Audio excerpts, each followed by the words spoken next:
नमस्कार। आज हम मेवाड़ के इतिहास के एक ऐसे मोड़ पर गहराई से नज़र डालने वाले हैं जो अक्सर महाराणा प्रताप की जो विशाल छाया है उसमें कहीं ना कहीं थोड़ा छिप सा जाता है। हम बात कर रहे हैं उनके पुत्र और उत्तराधिकारी महाराणा अमर सिंह प्रथम की। जी। हमारे पास जो स्रोत सामग्री है वो उनके पूरे जीवन काल को समेटती है, मतलब 1559 में उनके जन्म से लेकर फिर 1620 में उनके देहांत तक। इसमें उनके अहम युद्ध हैं, उनकी बदलती रणनीतियां हैं, उनकी कूटनीति और बेशक मुगलों के साथ हुई वो बहुत ही निर्णायक 1615 की संधि वो भी शामिल है। बिल्कुल। तो आज हमारी इस विशेष चर्चा का मिशन क्या है? हमारा मिशन है अमर सिंह की, आप कह सकते हैं, जटिल यात्रा को समझना। ये सिर्फ एक बेटे की कहानी नहीं है, बल्कि एक ऐसे शासक की कहानी है जिसने अपने पिता के उस प्रचंड प्रतिरोध की विरासत को तो संभाला, हाँ, संभाला। अस्तित्व को बचाने के लिए कुछ बहुत कड़े फैसले भी लिए। तो चलिए इस दिलचस्प कहानी की परतों को खोलते हैं। बिल्कुल। महाराणा अमर सिंह प्रथम मेवाड़ के 14वें राणा थे और जैसा आपने कहा, उन्हें विरासत में मिला था एक लंबा संघर्ष, लगभग आधी सदी से चला आ रहा एक युद्ध जो उनके पिता महाराणा प्रताप ने मुगल सल्तनत की पूरी ताकत के खिलाफ लड़ा था।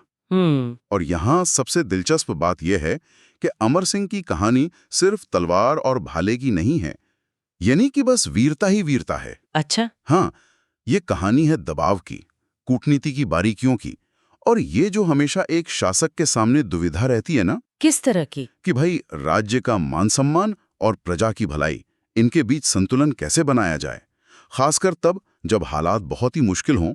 उनकी यात्रा दिखाती है कि लीडरशिप में सिर्फ बहादुरी नहीं, बल्कि यथार्थवाद जिसे कहते हैं, और राजनीतिक समझ भी कितनी जरूरी होती है। सही कहा। तो चलिए कहानी की शुरुआत करते हैं उनके जन्म और शुरुआती सालों से। 16 मार्च 1559, चित्तौड़ का किला। जी हाँ, महारानी अजबदे पवार के पुत्र। और ये साल भी बड़ा दिलचस्प है क्योंकि इसी साल उनके दादा महाराणा उदय सिंह द्वितीय ने उदयपुर शहर की नींव रखी थी। अच्छा, उसी साल? हाँ, पिछोला झील के किनारे, जो बाद में मेवाड़ की राजधानी बना। तो मतलब सिसोदिया वंश का जो गौरव था, वो परंपराएं, वो सब उनके खून में थीं, उनके व्यक्तित्व का हिस्सा थीं। और उनका प्रशिक्षण कैसा रहा? मतलब जाहिर है महलों में तो ज्यादा वक्त नहीं बीता होगा उस माहौल में। बिल्कुल नहीं।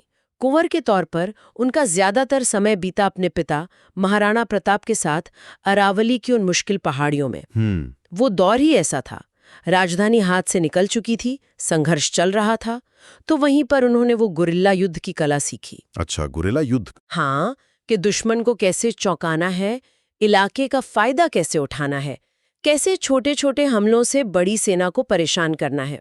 घुड़सवारी, हथियार चलाना, मिलिट्री स्ट्रैटेजी, ये सब उनकी रोज की जिंदगी का हिस्सा था।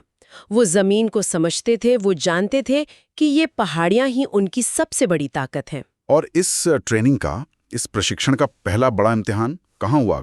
कहाँ देखने को मिलता है उनका पराक्रम? वो हमें देखने को मिलता है 1582 के मशहूर देवायर के युद्ध में। देवायर 1582। जी, ये हल्दी घाटी जो 1576 में हुई थी, उसके कुछ साल बाद हुआ, और इसे अक्सर महाराणा प्रताप की मुगलों पर एक बड़ी और कह सकते हैं निर्णायक जीत माना जाता है। हल्दी घाटी के बाद ये जरूरी भी रही होगी। बहुत जरूरी, क्योंकि हल्दी घाटी के बाद मुगल मैदानी इलाकों पर काबिज हो गए थे।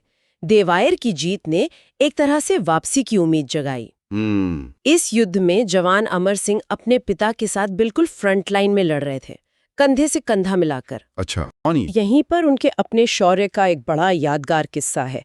कई स्रोत बताते हैं कि उन्होंने अपने भाले के एक ही जबरदस्त वार से जो मुगल कमांडर था सुल्तान खान, अकबर का रिश्तेदार शायद। हाँ, अकबर के चाचा थे वो, तो उनको उनके घोड़े समेत एक ही वार में जमीन पर ढेर कर दिया था। अरे बाप रे, घोड़े समेत? जी हाँ, घोड़े समेत।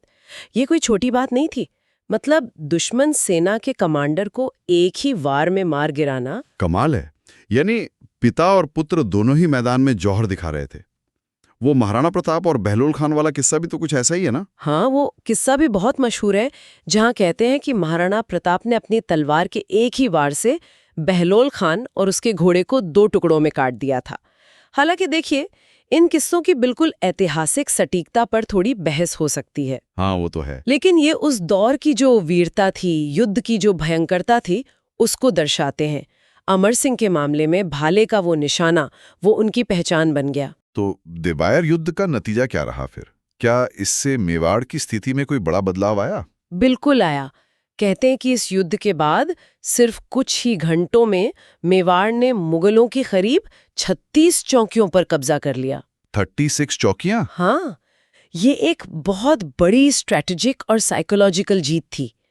इसने मुगलों को डिफेंसिव मोड में ला दिया और मेवाड़ ने धीरे धीरे अपने खोए हुए कई अहम इलाके जैसे कुंभलगढ़ है, गोगुंदा है, उन पर फिर से अधिकार करना शुरू कर दिया।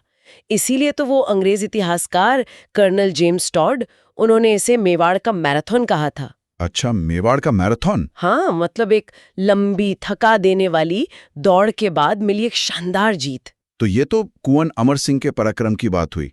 फिर 19 जनवरी 1597 चावंड में महाराणा प्रताप का देहांत हो गया। ये अमर सिंह के लिए कितना बड़ा मोमेंट रहा होगा। पिता की वो महान विरासत और मेवाड़ की जिम्मेदारी सब अब उनके कंधों पर। हाँ, ये यकीनन एक बहुत भारी जिम्मेदारी थी। उन्होंने चावंड में ही गद्दी संभाली और शुरू में तो अपने पिता की ही रणनीति पर चले। यानी वही छापामार युद्ध। जी, मतलब मुगलों से सीधी मैदानी लड़ाई नहीं करनी है, अरावली की पहाड़ियों को अपना किला बनाना है और गुरिल्ला तरीकों से दुश्मन को लगातार परेशान करते रहना है। उनका मेन फोकस था कि मेवाड़ की जो बची खुची आज़ादी है उसे बनाए रखना है और मुगल विस्तारवाद को रोकना है। और अकबर के आखिरी सालों में ये रणनीति कितनी कामयाब रही? अकबर ने तो कोशिशें नहीं छोड़ी होंगी। कोशिशें तो भरपूर हुई। अकबर ने अपने सबसे काबिल जनरलों में से एक राजा मान सिंह, जो हल्दी घाटी में भी थे, हाँ, मान सिंह, और शाह कुली खां जैसे योद्धाओं को भेजा, लेकिन अमर सिंह की सेना ने उन्हें चैन से बैठने नहीं दिया। रात के अंधेरे में अचानक हमले, सप्लाई लाइंस पर छापे, घात लगाकर हमला करना, इन तरीकों से मुगल सेना को इतना थका दिया गया कि उन्हें बिना कोई खास सफलता मिले वापस लौटना पड़ा। इसी दौरान एक और अहम घटना हुई। बागोर में एक मुगल चौकी का सरदार था सुल्तान खान घोरी। अच्छा। अमर सिंह ने एक बिल्कुल प्लान करके अचानक हमला किया और उसे मार गिराया। ये सिर्फ एक कमांडर की मौत नहीं थी, ये मुगल एडमिनिस्ट्रेशन के लिए एक संदेश था कि भाई मेवाड़ अभी हारा नहीं है और उनके इलाके में घुसपैठ करना सेफ नहीं है। ये अमर सिंह के लीडरशिप में एक शुरुआती पर अहम सामरिक जीत थी। फिर 1605 में अकबर की मौत हो गई और जहांगीर बादशाह बना। क्या इससे मेवाड़ के प्रति मुगल नीति बदली? हाँ, बदली, और वो मेवाड़ के लिए और ज्यादा मुश्किल हो गई। जहांगीर अपने पिता की तरह ही, बल्कि शायद उनसे भी ज्यादा मेवाड़ को झुकाना चाहता था। उसने इसे अपनी इज्जत का सवाल बना लिया था। अच्छा। गद्दी पर बैठते ही 1606 में उसने एक बहुत बड़ी सेना मेवाड़ पर भेज दी। नाम के लिए तो शहजादा परवेज लीड कर रहा था, पर असली कमान थी अनुभवी आसफ खान के हाथ में, नूरजहां के भाई। हाँ, आसफ खान। कहते हैं इस सेना में 20,000 से ज्यादा घुड़सवार थे। 20,000, यानी जहांगीर पूरी तैयारी के साथ आया था। तो इस अभियान का क्या नतीजा रहा? क्या फिर कोई बड़ी लड़ाई हुई? हाँ, 1606 में फिर से दिवायर के पास ही एक जोरदार भिड़ंत हुई। इसे कभी कभी दिवायर का दूसरा युद्ध भी कह देते हैं। दिवायर का दूसरा युद्ध? जी। और यहाँ एक बार फिर अमर सिंह के व्यक्तिगत शौर्य का वो किस्सा आता है जो लगभग लीजन बन गया है। फिर से भाले वाला? हाँ, बताया जाता है कि इस युद्ध में उन्होंने फिर से भाले का वो घातक इस्तेमाल किया और इस बार मुगल सरदार सुल्तान खान, ये दूसरे सुल्तान खान थे, पहले वाले को वो 1582 में मार चुके थे, और उसके घोड़े दोनों को एक ही वार में जमीन पर गिरा दिया। अविश्वसनीय। लगता है भाला उनका पसंदीदा हथियार था। इसका असर क्या हुआ लड़ाई पर? असर तो जबरदस्त हुआ। अपने कमांडर को इस तरह मरते देखकर मुगल सेना में भगदड़ मच गई। आसफ खान को अपनी फौज के साथ पीछे हटना पड़ा। हालांकि ये भी ध्यान रखना जरूरी है कि मुगल इतिहासकार इस अभियान को पूरी तरह फेल नहीं मानते। अच्छा। और राजपूत स्रोत इसे अपनी निर्णायक जीत बताते हैं। शायद सच्चाई ये है कि एक भयंकर लड़ाई थी जिसके बाद मुगल सेना आगे नहीं बढ़ पाई, तो इसे मेवाड़ की एक और डिफेंसिव सक्सेस माना जा सकता है। लेकिन ये भी सच है कि युद्ध खिंचता जा रहा था। और इसी लंबे खिंचते युद्ध के बीच क्या कूटनीति की, डिप्लोमेसी की कोई गुंजाइश बन रही थी या सिर्फ तलवारें ही चल रही थी? नहीं, ये समझना जरूरी है कि अमर सिंह सिर्फ एक योद्धा नहीं थे, वो हालात की नज़ाकत को समझ रहे थे। इसी 1606 के अभियान के दौरान या उसके फौरन बाद उन्होंने एक अहम कदम उठाया। क्या? उन्होंने अपने छोटे बेटे कुंवर बाघ सिंह को शहजादा परवेज के पास भेजा। ये एक तरह का सिग्नल था, शायद संधि की शर्तों पर बात करने के लिए या कम से कम माहौल समझने की कोशिश। परवेज बाघ सिंह को अपने साथ लाहौर भी ले गया था। तो क्या इससे कोई शांति हुई, कोई समझौता हुआ? नहीं, उस वक्त कोई परमानेंट समझौता नहीं हुआ। शायद दोनों ही पक्ष अभी अपनी शर्तों पर अड़े हुए थे। लेकिन ये घटना दिखाती है कि अमर सिंह युद्ध की जो तबाही थी और अपनी प्रजा पर जो बोझ पड़ा था उसे महसूस कर रहे थे। वो मेवाड़ का सम्मान बनाए रखते हुए अगर कोई सम्मानजनक रास्ता निकल सकता है तो उसे तलाशने को तैयार थे। ये उनके प्रैक्टिकल अप्रोच को दिखाता है। लेकिन जहांगीर का मानने वाला था, उसने तो हमले जारी रखे होंगे। बिल्कुल, जहांगीर ने दबाव बनाए रखा। 1608 में उसने महाबत खान को भेजा, जो एक काबिल सेनापति था। महाबत खान, हाँ। लेकिन मेवाड़ की वो भौगोलिक स्थिति और अमर सिंह की वही छापामार रणनीति, उसके आगे महाबत खान की भी एक न चली। उसे भी खाली हाथ लौटना पड़ा। फिर 1609 में अब्दुल्ला खान को भेजा गया। उसने कुछ शुरुआती सफलताएं जरूर हासिल की। वो मेवाड़ के अंदरूनी इलाकों तक घुसाया, यहाँ तक कि चावंड पर भी हमला किया। कहते हैं उसमें मेवाड़ को भारी नुकसान हुआ। लगभग 2000-3000 राजपूत योद्धा मारे गए। ये मेवाड़ के लिए एक बड़ा झटका था। यकीनन, लेकिन मेवाड़ी सेना ने हार नहीं मानी। 1611 में रणकपुर के पास एक बड़ी लड़ाई हुई। रणकपुर? जी। इस लड़ाई में मेवाड़ी सेना ने, जिसका नेतृत्व शायद खुद अमर सिंह या उनके सामंत कर रहे थे, अब्दुल्ला खान को बुरी तरह हराया। इस हार के बाद अब्दुल्ला खान को मेवाड़ से हटाकर गुजरात भेज दिया गया। ये दिखाता है कि भले ही मेवाड़ को नुकसान हो रहा था, लेकिन उसका जो प्रतिरोध था वो अभी टूटा नहीं था। ये तो मतलब लगातार युद्ध चल ही रहा था, एक के बाद एक मुगल सेनापति आ रहे हैं, लड़ाइयां हो रही हैं, दोनों तरफ नुकसान हो रहा है। आखिरकार ये सिलसिला रुका कैसे? संधि तक की नौबत कैसे आ गई? दबाव अब बिल्कुल चरम पर पहुंच रहा था। जहांगीर समझ गया था कि ये नॉर्मल मिलिट्री अभियानों से मेवाड़ को झुकाना मुश्किल है। इसलिए 1613 में उसने एक बड़ा कदम उठाया। वो खुद अजमेर आ गया। बादशाह खुद अजमेर? हाँ, बादशाह का खुद इतने करीब आ जाना ये दिखाता था कि वो अब इस मामले को हमेशा के लिए खत्म करना चाहता है। और उसने अपने सबसे काबिल बेटे शहजादा खुर्रम, जो बाद में शाहजहां बना, शाहजहां, उसे इस फाइनल अभियान की कमान सौंपी। तो खुर्रम की क्या रणनीति थी? क्या उसने कुछ अलग किया? हाँ, खुर्रम ने एक बहुत सोची समझी रणनीति अपनाई। उसने सिर्फ बड़ी लड़ाई लड़ने के बजाय मेवाड़ की इकोनॉमिक और स्ट्रेटेजिक घेराबंदी पर जोर दिया। घेराबंदी कैसे? उसने मेवाड़ के चारों ओर मुगल थानों यानी चौकियों का जाल बिछा दिया। फसलें तबाह की जाने लगीं, व्यापार रोक दिया गया और मेवाड़ के जो मैदानी इलाके थे उन पर पूरी तरह कब्जा कर लिया गया। पहाड़ी इलाकों में भी लगातार सैनिक भेजे जाते रहे। ये एक तरह से गला घोटने वाली पॉलिसी थी। 1614 आते आते मेवाड़ बुरी तरह पस्त हो चुका था। तो क्या अरावली की पहाड़ियां अब मदद नहीं कर पा रही थी? पहाड़ियां अब भी मेवाड़ को बचा रही थीं। मतलब पूरी तरह जीतना अब भी मुश्किल था, लेकिन लगातार हमले, रसद की कमी और प्रजा की जो बुरी हालत थी उसने अमर सिंह को सोचने पर मजबूर कर दिया। उनके सलाहकार, उनके सामंत, शायद उनके बेटे करण सिंह ने भी उन्हें स्थिति की गंभीरता बताई होगी। कई दशकों से चल रहे इस युद्ध ने मेवाड़ को बिल्कुल थका दिया था। और तब जाकर 1615 में वो ऐतिहासिक संधि हुई।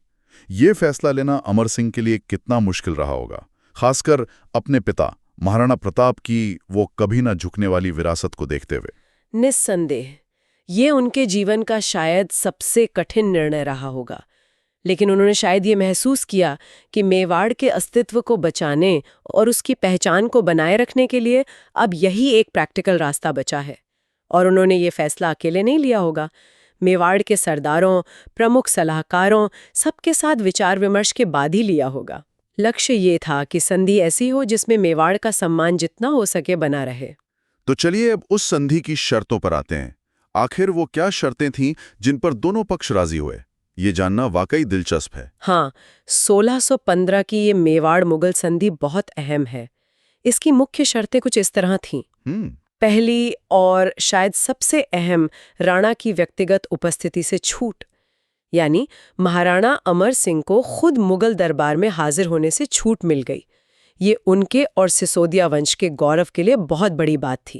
ये तो बहुत बड़ी बात है। हाँ, उनकी जगह उनके युवराज कुंवर करण सिंह मुगल बादशाह की सेवा में रहेंगे। अच्छा। दूसरी बात, मेवाड़ का लगभग सारा खोया हुआ इलाका, जिसमें चित्तौड़ का किला भी शामिल था, महाराणा को वतन जागीर के रूप में वापस दे दिया गया। वतन जागीर, इसका क्या मतलब? वतन जागीर का मतलब था कि ये उनकी पैतृक संपत्ति मानी जाएगी।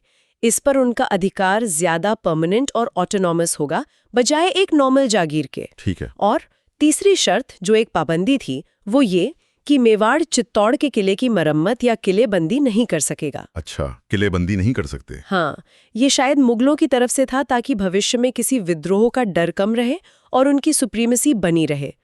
चौथी शर्त, मेवाड़ को मुगल साम्राज्य की जरूरत पड़ने पर 1500 घुड़सवारों की एक सैनिक टुकड़ी मदद के लिए भेजनी होगी। ठीक है, सैन्य सहायता। पांचवी, ये भी एक बड़ी रियायत थी कि मेवाड़ के शाही परिवार को मुगलों के साथ शादी ब्याह करने के लिए मजबूर नहीं किया जाएगा। ये भी महत्वपूर्ण है। बहुत। ये सिसोदियाओं की पुरानी परंपरा और उनके ऊंचे कुल की प्रतिष्ठा के हिसाब से था। और कोई शर्त, मनसब वगैरह? हाँ, युवराज करण सिंह को मुगल सिस्टम में 5000 का मनसब दिया गया। ये एक बहुत ऊंचा मनसब था जो मेवाड़ के महत्व को दिखाता था। खुद महाराणा अमर सिंह को भी 5000 जात और 5000 सवार का दर्जा मिला। 5000, ये तो काफी ऊंचा है। जी, और एक और बात, डूंगरपुर, बांसवाड़ा जैसे कुछ छोटे राज्य जो पहले मेवाड़ के असर में थे, उन्हें फिर से मेवाड़ के अधीन माना गया। तो ये शर्तें सुनने में तो मतलब काफी हद तक सम्मानजनक लगती हैं, खासकर वो दरबार में न जाने वाली और शादी वाली छूट। लेकिन किलेबंदी पर रोक और सैनिक मदद की शर्त, वो मुगल दबदबा भी दिखाती है।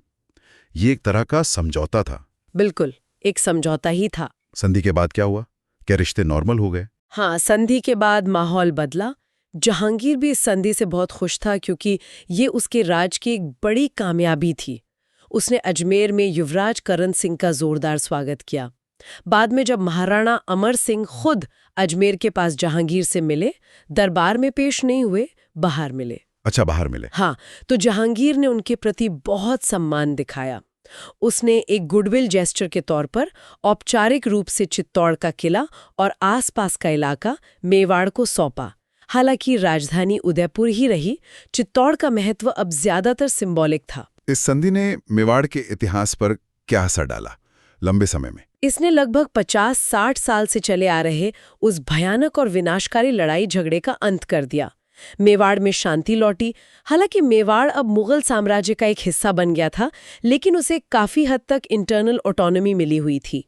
संधि ने मेवाड़ की जो खास पहचान थी और उसके शासकों का जो सम्मान था, उसे बचाए रखा। भले ही कुछ शर्तों के साथ। इसे मेवाड़ की पूरी हार नहीं कह सकते, बल्कि एक प्रैक्टिकल समझौता मानना चाहिए। अब उस घोड़े को काट देने वाली बात पर फिर से आते हैं। आपने साफ किया कि अमर सिंह के बारे में भाले से सुल्तान खान और उसके घोड़े को भेदने का जिक्र है। तो क्या वो महाराणा प्रताप वाली कहानी सिर्फ लोक कथा है, तलवार से काटने वाली? देखिए, इतिहास में अक्सर ऐसी वीरता की कथाएं थोड़ी बढ़ा चढ़ाकर पीढ़ी दर पीढ़ी चलती हैं। महाराणा प्रताप द्वारा बहलोल खान को तलवार से काटने का जिक्र फारसी तवारीखों में उतना नहीं मिलता जितना राजस्थानी ख्यातों और लोक गाथाओं में मिलता है। वहीं अमर सिंह द्वारा 1606 में देवायर में भाले से सुल्तान खान और उसके घोड़े को एक साथ मारने का जिक्र ज्यादा लगातार मिलता है। अहम बात यह है कि दोनों ही पिता पुत्र असाधारण योद्धा थे। प्रताप की पहचान उनकी तलवार और उस अटूट प्रतिरोध से जुड़ी, तो अमर सिंह की पहचान उनके भाले के अचूक वार और अंततः मेवाड़ को बचाने वाली उस संधि से। दोनों की वीरता अलग अलग तरह से सामने आई। युद्धों का दौर खत्म होने के बाद अमर सिंह ने अपने शासन के आखिरी सालों में किस पर ध्यान दिया? जाहिर है राज्य को फिर से बनाने की जरूरत रही होगी। बिल्कुल, संधि के बाद के जो 5 साल थे, 1615 से 1620, वो शांति के थे। अमर सिंह का ध्यान अब राज्य को फिर से पटरी पर लाने पर था।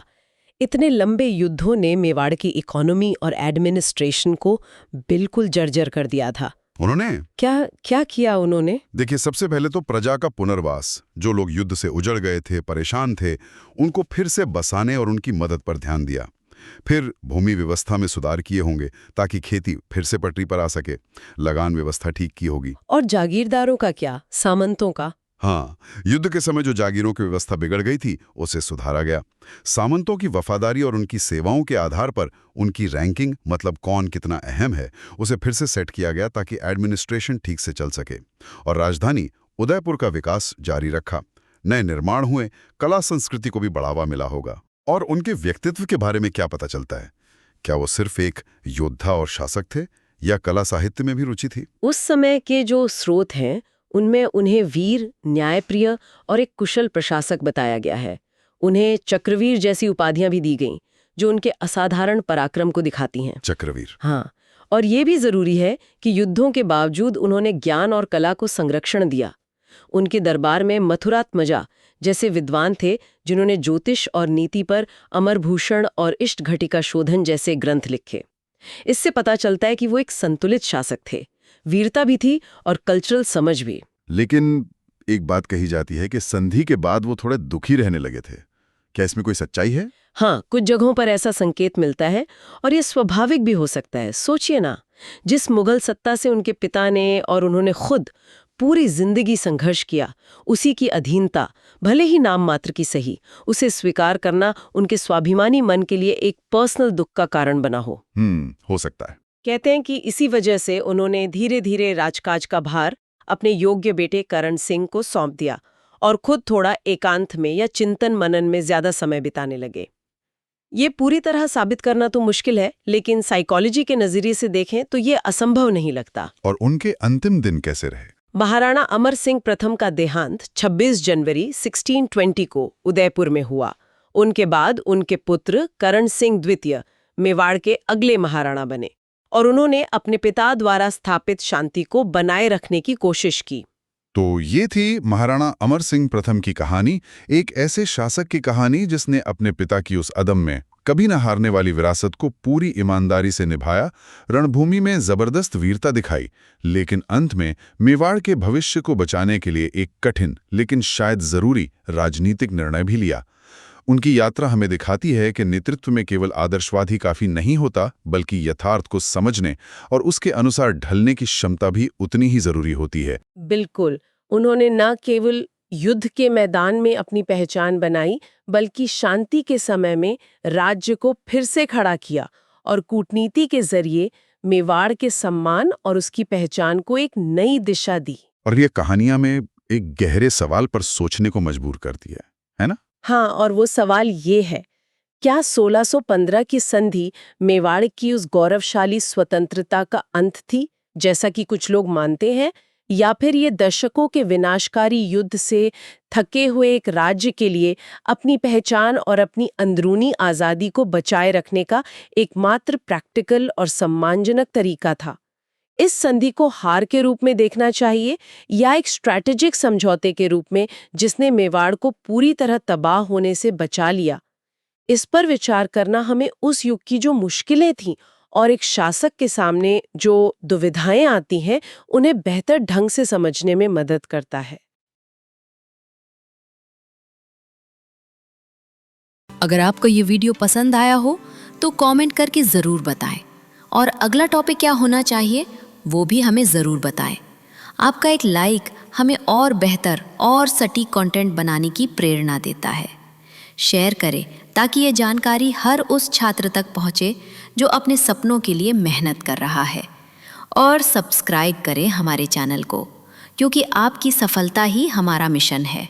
हम हर वीडियो में कोशिश करते हैं कि आपको वो जानकारी मिले जो परीक्षा में काम आए और जो आपको आत्मविश्वास दे।